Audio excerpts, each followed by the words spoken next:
Welcome back, everyone. Today marks my day 31 of video journey, which means that I have officially crossed the 1 month mark.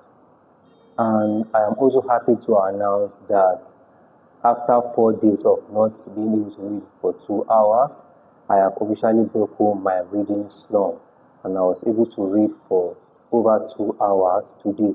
And I also finished a video lecture on YouTube by Gilles Robert Schiller. So, to get on with the insight I got from reading One Up on Wall Street today by Peter Lynch, the pages I read today circle around being satisfied with investing within your cycle of competence. What Peter Lynch was saying in those chapters is that a doctor will have more insight investing in the healthcare industry compared to him trying to invest in the oil industry. So it's much more advisable for investors to invest within the industry they are more knowledgeable on than trying to invest in another industry that they have little or no knowledge on. Basically, what he's saying is use what you know to invest. And he also broke down the companies, that is the stocks, into 6 categories, which are number 1, the slow growers, which are those stocks that are able to keep up with the economic growth.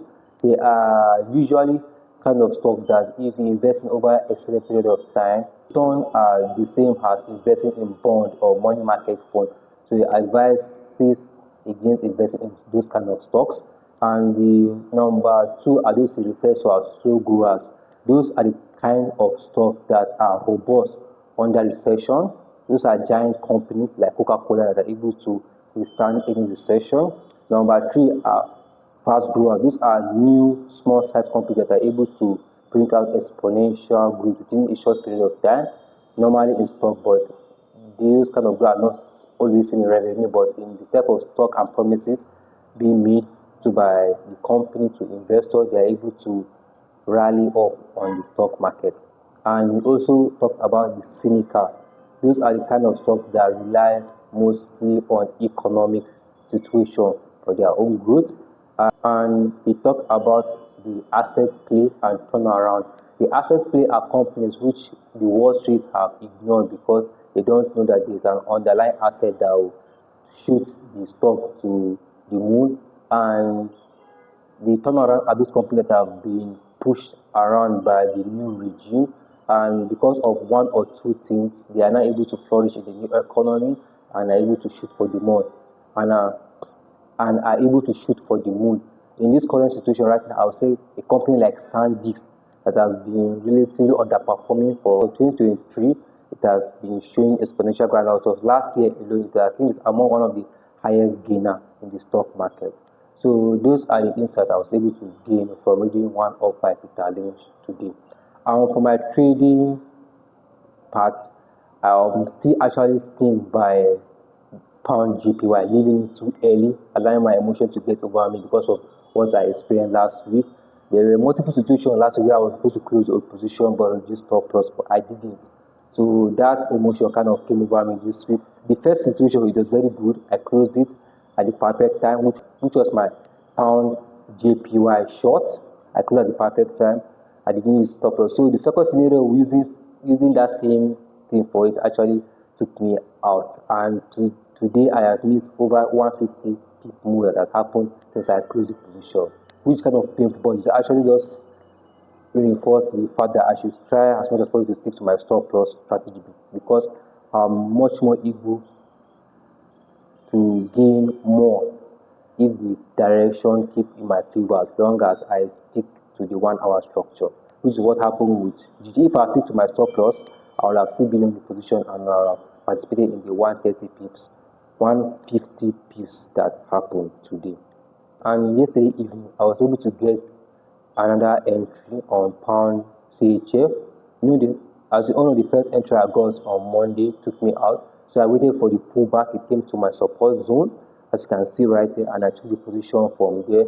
it's been going up. I added a second position after you put back a bit, and now I am sticking to my stop loss strategy, which is something I want to be doing going forward with all my position, just allowing the price action to move freely without my input and reducing my emotion from the market, because I know because of my last result, that's why I missed out on GG.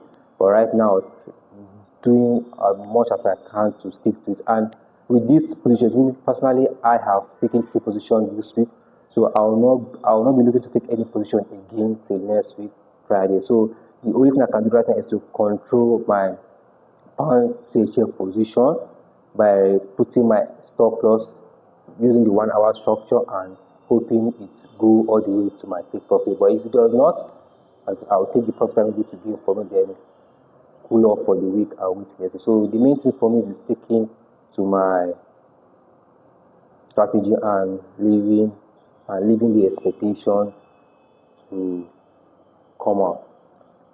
So the main thing for me right now is just sticking to my strategy and seeing how the price action plays out.